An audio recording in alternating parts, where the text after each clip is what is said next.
Davam edirik. Prezident İlham Əliyev fevralın 13-də Münxendə Azərbaycan telekanallarına müsahibə verərək ölkənin beynəlxalq siyasətdə rolu, sülh və əməkdaşlıq strategiyası, həmçinin yeni dünya nizamı və nəqliyyat dəhlizlərindəki mövqeyi barədə danışıb. Prezident xüsusilə Ermənistanla sülh müqaviləsi perspektivləri, Azərbaycanın beynəlxalq əlaqələrdə artan rolu və süni intellektin tətbiqi ilə bağlı da fikirlərini bölüşüb. Hazırda elə biz mövzunu bu istiqamətdə davam etdiririk. Studiyada qonağım Parlamentin Hüquq Siyasəti və Dövlət Quruculuğu Komitəsinin sədri Əli Hüseynlidir.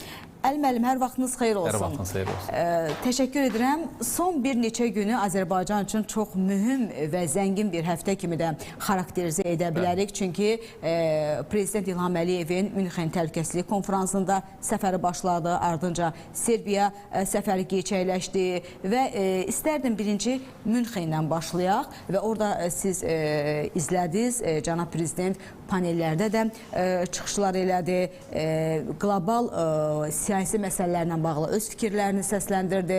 Eyni zamanda həm yerli televiziya kanallarına müsahibə verdi, həm də Fransanın France 24 televiziyasına müsahibə verdi. Ümumilikdə cənab Prezidentin Münxen Təhlükəsizlik Konfransındakı verdiyi mesajları necə dəyərləndirmək olar? Çox sağ olun, Əmrə xanım. Təşəkkür edirəm. Əlbəttə ki, cənab Prezidentin fikirləri bir tək Azərbaycan ictimaiyyəti üçün yox, bütün dünya ictimaiyyəti üçün maraqlı olur. İki səbəbə görə. Birincisi ona görə ki, o artıq bütün dünyada tanınan, çox böyük şəxsi nüfuzu olan bir prezidentdir. Amma eyni zamanda Azərbaycan ki, öz ərazi bütövlüyünü təmin edib və Cənubi Qafqazda bir təhlükəsizlik modeli yaradılır. Təcrübə baxımından artıq Prezident İlham Əliyevin fikirləri hamı üçün maraqlı olur. Hətta deyərdim ki, onun oponentləri üçün. Hətta elə siyasi xadimlər və yaxud da ki, elə müxbirlər, suallar ünvanlayanlar, o aydın hiss olunur, bəlkə də negativ. Amma məcburdular dinləməyə. Çünki keçmiş Dağlıq Qarabağ konfliktinin həlli təhlükəsizlik kontekstində və yaxud da ki, Münxen konferansında çox vacib bir nümunədir. Ondan öyrənmək istəyirlər və deyim ki, bəzən təkrarlamaq cəhdləri olur, amma alınmır, çünki bir komponent kifayət etmir. Bu baxımdan əlbəttə ki, çox maraqlı müzakirələr gedirdi və cənab Prezidentin fikirləri bütün dünya ictimaiyyəti, təəssüf olsun ki, dünyada da konfliktlər çoxdur. Hər kəs öz təhlükəsizliyini artmaqdadır. Hər kəs öz təhlükəsizliyini təmin etmək istəyir. Bizim də regionda, Evraziya regionunda da, Yaxın Şərqdə də və s. Və bu baxımdan əlbəttə o fikirlər çox maraqlı idi. Bir məqamı da söyləyeyim ki, cənab Prezident bir sıra dövlət xadimlərindən fərqli olaraq hansısa bir konjunkturaya və yaxud da ki, hansısa bir belə deyim ki, ölkənin təmsil olduğu təşkilatların konjunkturasına uyğun cavablandırmır. Hər zaman aydın, ədalətli, açıq və həqiqəti söyləyir. Bəzən bu bir qədər acı olur, bəlkə də kimlərsə qane etmir, amma bu belədir. Və biz o suallara cavablarda da görürük. Hətta bəzi hallarda Azərbaycan ictimaiyyəti də bizim müşahidə edirik və düşünürlər ki, haradasa cənab Prezident hansısa bir fərqli mühitdə olsun ki, misal üçün ABŞ yüksək rəhbəri ilə görüşdə və yaxud da ki, Avropada bu formatda görüşdə hansısa güzəştlərə gedə bilər, hansısa bir təsirlər ola bilər, amma tamamilə fərqli bir hallar biz müşahidə edirik. Cənab Prezidentin qətiyyətini, Azərbaycan dövlət maraqlarını qorumaq əzmini. Əli müəllim, əslində dünya doğrudan da bugün qlobal baxımdan biz nəzər yetirsək, münaqişələr artır və artıq sülh istiqamətində sanki sülh adı gələndə bəzilərinə doğrudan da bu qıcıq yaradır. O baxımdan bunu qeyd edirəm ki, Azərbaycan yeganə dövlətdir ki, regionda sülhü yaradıb, təhlükəsizliyi təmin edib. Bu çox vacib bir faktordur. Amma biz nə görürük? Biz görürük ki, hələ də bəzi dövlətlərdə Azərbaycana qarşı yenə də qərəzli qətnamələri qəbul edirlər. Yenə də bu istiqamətdə hansısa bir cəhdlər etməyə çalışırlar. Elə yeri gəlmişkən France 24-ün müxbiri də müsahibədə, yəni suallara nəzər yetirdiniz. Suallar da hamısı sanki belə deyək də sülhü həzm edə bilməmək istiqamətində verilmişdi və istərdim elə buna da toxunaq. Yeri gəlmişkən Azərbaycan, daha doğrusu bizim ərazilərdən çıxarılan, daha doğrusu gedən ermənilərlə bağlı da bir sual ünvanlandı cənab prezidentə. Amma onun cavabı çox maraqlı oldu. İstərdim onu da şərh edəsiniz. Aliyə xanım, doğrudan da indi dünyada belə bir şərait yaranıb ki, faktiki olaraq beynəlxalq hüquq işləmir. Əslində, əvvəlki dövrlərdə də yəni, belə hallar var idi. Amma 2-ci Dünya müharibəsindən sonra BMT, böyük dövlətlər, indi o dövr üçün Sovetlər Birliyi, Amerika Birləşmiş Ştatları, Avropa müəyyən bir cəhdlər edirdilər. Baxmayaraq ki, özləri də pozurdular. Amma ümumi bir müzakirələr mühiti olurdu. Hansısa bir ümumi konsensuslara gəlmək olurdu və yaxud da ki, doğrudan da müəyyən qüvvələr var idi dünyada ki, sülhə xidmət edirdilər. İndi tamamilə fərqli bir mühitdir. Hansısa bir dövlət başçısını uğurlamaq mümkündür və yaxud da ki, kimsə başqa bir ərazi iddia edir. Məsələn, Rusiya-Ukrayna konfliktində açıq formada işğal həyata keçirilir. Yəni, çoxlu belə hallar görülür. Və yaxud da konfliktlərin həlli ilə bağlı bizə deyirlər ki, danışıqlar edin. Özləri isə bir saatın içərisində sadəcə ağır aviabombalar endirirlər, yəni regionda. Tamamilə fərqli və deyərdik ki, hər halda 20-ci əsrdə belə deyil idi. Bu dərəcədə deyil idi. Və elə o fonda da suallar ünvanlanır. Sanki o fonda, o negativ fonda, o aqressiv fonda dünya mediası da köklənib və o fonda da suallar ünvanlanırdı cənab prezidentə. Biz bunun bir qədər daha kəskinini görmüşdük müharibənin gedişində. İndi mən deyərdim ki, silahlı yox, sanki hibrid müharibəsidir və birbaşa olmasa da dolayısı bu ünvanlanır. Və əlbəttə ki, cənab prezidentin bu məsələyə münasibəti o konfliktin tamamilə fərqli səbəblərdən irəli gəldiyini həm də açıqladı. Çox acınacaqlı haldır ki, zamanında, yəni 90-cı illərin əvvəllərində postsovet məkanında belə hamı düşünürdü ki, bu Dağlıq Qarabağ konfliktidir və bu konfliktin başlamasının səbəbi Qarabağdır. Amma əslində ilk öncə Qərbi Azərbaycandan soydaşlarımız qovulmuşdu. Onu heç nəinki dünya ictimaiyyətinə, heç o zaman üçün postsovet ictimaiyyətinə çatdırmırdılar və bir sıra hallarda heç Azərbaycanda da biz müşahidə etmişik 90-cı illərin əvvəllərində bu halda danışılmırdı. Və cənab prezident ermənilərin Azərbaycandan çıxarılması məsələsindən sualları cavablandırdı. İlk növbədə onu xatırladı ki, axı vaxtı ilə Qərbi Azərbaycandan soydaşlarımız deportasiya olunublar, qovulublar, qətlə yetiriblər və Azərbaycan isə ümumiyyətcə ermənilərin Azərbaycandan, yəni Qarabağdan çıxarılması məsələsini qoymamışdı. Reinteqrasiya məsələsini qoymuşdu. Bunun üçün çoxlu addımlar atılmışdı. Bütün Azərbaycan ictimaiyyəti xatırlayır. O Yevlaxdakı görüşdən, mənim təmsil olunduğum seçki dairədəki o görüşdən başlamış. Nə qədər danışıqlar. Və sizə deyim ki, heç bir dünya praktikasında, təbii ki, 20-ci əsrə qədər ümumiyyətlə görməzsiniz. 20-ci əsrdə də o belə bir praktika mövcud olmayıb ki, qalib ölkə, uduzmuş, kapitulyasiya etmiş ölkə ilə bu qədər yumşaq və humanist davransın. İndi müxtəlif məhkəmə prosesləri, Nürnberg və s. müharibələrin sonunda yada salırıq. Onların nəticələri nə olurdu ki, əldə olunmuş bütün torpaqlar hamısı zəbt olunub. Bir hissəsi keçmişdi Varşava müqaviləsi ölkələri formatına, SSR-nin tabiçinə, bir hissəsi ABŞ-ın, Berlin bölünmüşdü və s. Yəni, cənab prezident də söylədi bunu açıq ki, cəmi bir neçə gün içərisində bu məsələlər həll oluna bilərdi. Azərbaycan istəsəydi, əlbəttə davam edə bilərdi hücum əməliyyatlarını. Demək istəyirəm ki, bu suallar əlbəttə ki, məkirli suallardır. Onları narahat eləyən odur ki, nə üçün bu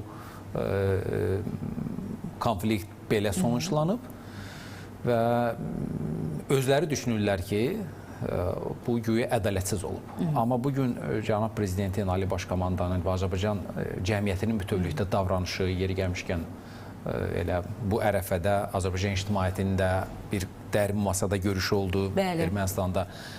Bu onu bir daha göstərir ki, əgər digər tərəflər, məsəl üçün zamanında bu keçmiş ATƏT Minsk qrupu, yəni bu qüvvələr, Rusiya, Fransa, vasitəçilər, bəli, onlar qarışmayanda bu bölgədə yaşayan belə deyim ki, xalqlar və yaxud da ki, daha dəqiq bəlkə bugün üçün onlar siyasi qüvvələr, Bəli. Çünki xalqlar və o sülh haqqında bəlkə də bir qədər hələ tez deyil, buna müəyyən bir zaman gəlir. Amma siyasi qüvvələr, hətta cəmiyyət, media müəyyən bir kontekstdə dil tapıb, müəyyən bir məsələləri özləri həll edə bilir.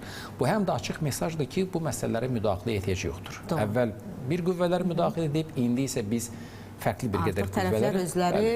Məncə bu son cəhdlərdir. Bunlar yekunlaşır və cənab prezidentin o fikri ki, Ermənistan ancaq konstitusiyon islahatlarını, yəni o iddianı, suverenlik aktındakı Azərbaycan ərazilərinin iddialarını götürmüş olsa, faktiki növbəti gün sülh imzalana bilər ifadəsi cənab prezidentin bu çox açıq mesajdır və ilk dəfə söylənən fikirdir ki, Azərbaycan üçün artıq başqa bir söylədiyi şərt yoxdur və zamana da ehtiyac yoxdur.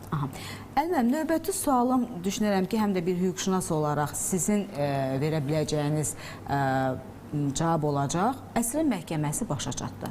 Və bu o əsrin məhkəməsi idi ki, Azərbaycan beynəlxalq hüquq qaydalarına tam olaraq riayət elədik. Biz hüquq prinsiplərini pozmadıq. İnsanlıq əleyhinə cinayət törədənləri hüquqi qaydada onların cəzasını verdik. Çünki heç bir cinayət də cəzasız qalmır. Və mən toxunmaq istəyirəm Ermənistan vətəndaşı Ruben Vardanyanın 20 il müddətinə azadlıqdan məhrum edilməsi ilə bağlı. Təbii ki, bununla bağlı biz ictimaiyyətin də müəyyən səsləndirdiyi fikirləri düşünürəm ki, ümumiləşdirib ona cavab verə bilərik.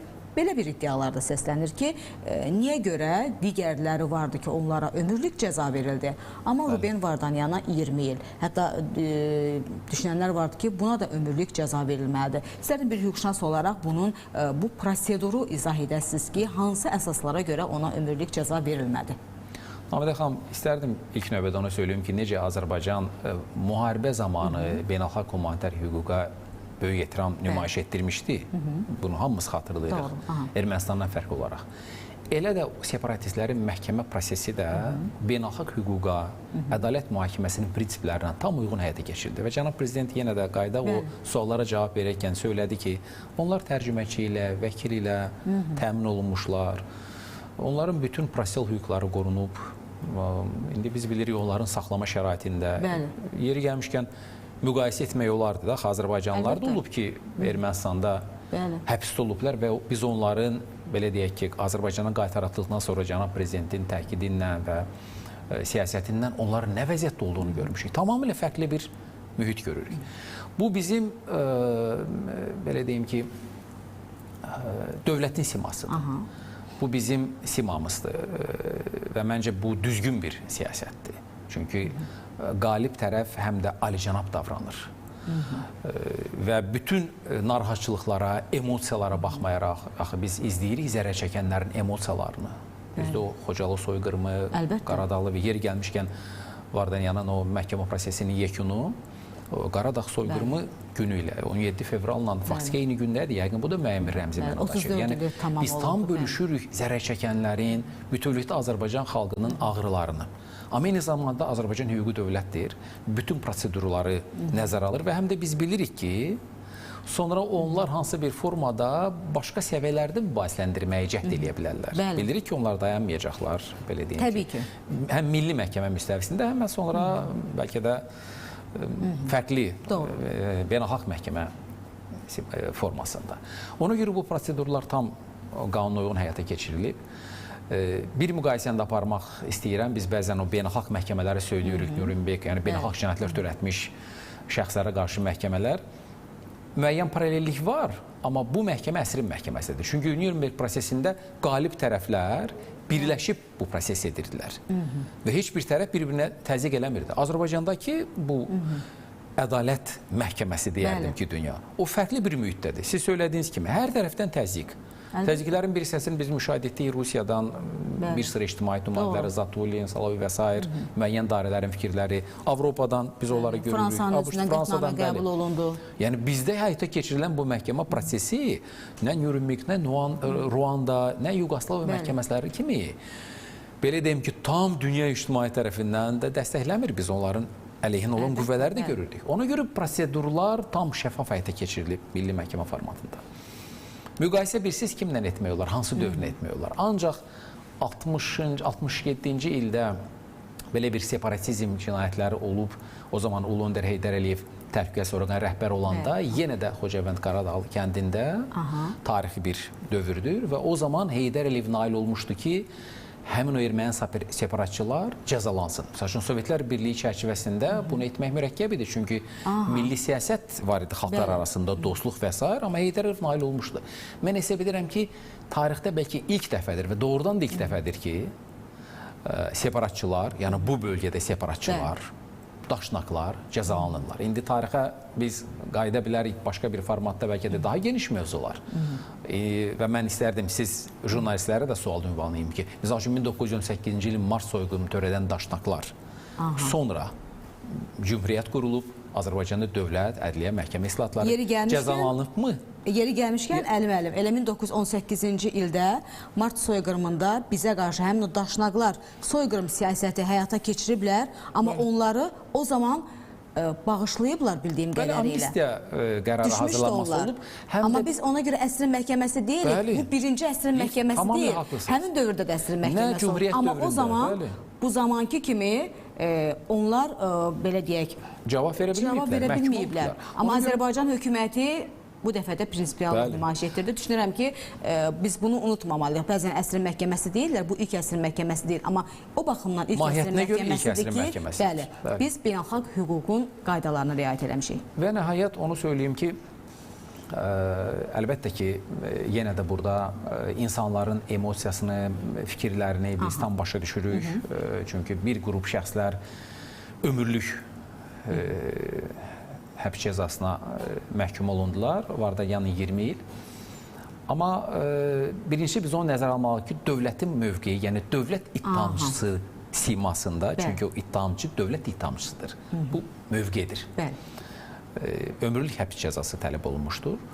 Məhkəmə bir sıra halları nəzərə alıb, 20 il azadlıqdan məhrum etmə cəzasını edib. Amma burada xüsusi bir konteksti vurulamaq istəyirəm. Birincisi, bu mediada gedir həbsxana və 10 ili həbsxana, digər 10 ili ciddi cəza. O həbsxana adlandırılır, amma söhbət rejimindən gedir. Faktiki olaraq o 10 il elə ömürlük həbs cəzası çəkən şəxslərlə eyni rejim deməkdir. 10 il həbsxana, yəni rejimdən söhbət gedir. Yəni saxlama orada tamamilə fərqlidir. Sonra da yenə ciddi rejimdir. Amma ilk 10 il ondan daha ciddidir. Yəni həbsxana rejimidir. Mən istəyirəm ki, bunu Azərbaycan ictimaiyyəti, cəmiyyəti, hüquqşünaslar bunu bilirlər. Eyni zamanda da mediamız bilsin bunu. Bəli, yəni bu kifayət qədər tam ciddidir. İkincisi, narahat edən məqam nə idi? Vardanyanın o son sözündə söylədiyi fikirlər yenə separatizm meyilləri. Çünki digər o ittiham olunan şəxslər, onlar bir sıra hallarda etiraf etmişdilər cinayətlərini. Amma bu son sözü idi. Əgər məhkum olunmuş şəxs hansısa bir formada intisam qaydalarını, həbsxana rejimini, bu cür davranışlar davam edərsə, əlbəttə ki, bunlar da yenidən məsuliyyətə səbəb olan hallar ola biləcək. Amma bu mərhələdə hesab edirəm ki, əlbəttə ki, Azərbaycan məhkəmə sistemi ədalətli davranıb. Təbii ki, burada zərər çəkənlərin, ittiham tərəfinin proses vermək hüquqları var, növbəti mərhələlər və bu da onların hüquqlarıdır. Amma bu çərçivədə hələlik bu mərhələ üçün düşünürəm ki, o rejimi biz nəzərə alsaq, 10 il həbsxana, Azərbaycan məhkəmə sistemi hesab edirəm ki, bütövlükdə ədalətli davranır. Çünki biz neynəsək də öncədən söylədik ki, bizim qərarlar sonradan fərqli mərhələlərdə mübahisələndirilə bilər. Biz elə etməliyik ki, Azərbaycan məhkəmələrinin qərarı da o bütövlükdə belə deyim ki, dünya hüquq ictimaiyyəti tərəfindən də qəbul olunsun. Məncə bu format nəzərə alınmalı idi və əlbəttə ki, həm nəzərə alınıb ki, kimlər 1-ci Qarabağ və 2-ci Qarabağ müharibəsində cinayətlər törədiblər, kimlər bir tək təşkilatçı yox, həm də icraçı olublar, yəni birbaşa insanların qətlində iştirak ediblər. Bütün bu hallar nəzərə alınarkən əlbəttə düşünürəm ki, ədalətli qərar çıxarıblar və kifayət qədər də ciddi və sərt. Yəni zərər çəkənlərə münasibətdə də hesab edirəm ki, onların da hissləri, yanaşmaları nəzərə alınıb. Ələm, son olaraq soruşmaq istəyirəm. Təbii ki, ədalət zəfər çaldı və bütün bunların da başında Azərbaycanın sülhə verdiyi töhfədir, sülh istiqamətində atdığı addımlardır. Elə yeri gəlmişkən Sülh Şurasının tam hüquqlu üzvü olmuşuq və bu günlərdə də elə bununla bağlı böyük bir tədbir də olacaq. Necə düşünürsünüz? Azərbaycanın sülh təşəbbüsləri regional platformadan artıq qlobal platformaya keçir. Bu özündə nələr ihtiva edir? Navidə xanım, yenə qayıtmaq istəyirəm bu 20-ci əsrdəki baş verən hadisələrə. Baxmayaraq ki, yəqin ki, o dövrdə də hakimiyyət olan insanlar, yəni xalq hökuməti dövründə, sonra Sovet hakimiyyətinin ilk illərində bu insanlar vətənpərvər insanlar olublar və nələr etmək istəyiblər, amma tam müstəqil olublar. Və nə Cümhuriyyət dövründə, nə Sovet Azərbaycanı dövründə o dövrlərdə törədilmiş deportasiya cinayətlərə görə daşnaqlar və erməni separatçıları cəzalanmamışdılar. O cəza olmadığına görə də o yenidən baş qaldırdı. Mən hesab edirəm ki, bu ki məhkəmə prosesi, əsrin məhkəməsi deyirik, o özü sülhə həm də aparan yoldur. Çünki yeni nəsil, Ermənistanda yeni nəsil görməlidir ki, bu 100 illik yanlış bir yolun, hələ daha çox, 150 illik yanlış bir yolun nəticəsi belə oldu. Və bundan sonra bəlkə o ictimaiyyət real sülh barədə düşünə bilər. Yəni mənim təsəvvürümdə, mən əminəm ki, o bir sıra hallarda biz görürük, hətta Ermənistan rəhbərliyi o təhdidlərə özləri də cavab verir. Bəzən Azərbaycana tərəf ünvanlanan təhdidlərə özləri də cavab verirlər bu şəxslərlə bağlı. Doğru. Bu proses həm də sülhü möhkəmləndirəcək və ən vacib amillərdən biri olacaq. Amma şərtlər də məlumdur. Yeganə vacib konstitusion şərt artıq cənab prezident tərəfindən söylənilib. Ümidvarıq ki, bu il ərzində Ermənistandakı o islahatlar, seçkilər, prosesləri çox ümidvarıq ki, başa çatacaq, uğurla başa çatacaq və Azərbaycanın şərti yerinə yetiriləcək. Bundan sonra artıq real sülh gündəliyinə gələ biləcək. Əlməm, təşəkkür edirəm sizə, çox sağ olun maraqlı diskusiyaya görə. Bir daha xatırladım ki, qonağım parlamentin hüquq siyasəti və dövlət quruculuq komitəsinin sədri Əli Hüseynli idi. Biz Əli müəllimlə Azərbaycanın regionda yaratdığı yeni reallıqlar barədə danışdıq.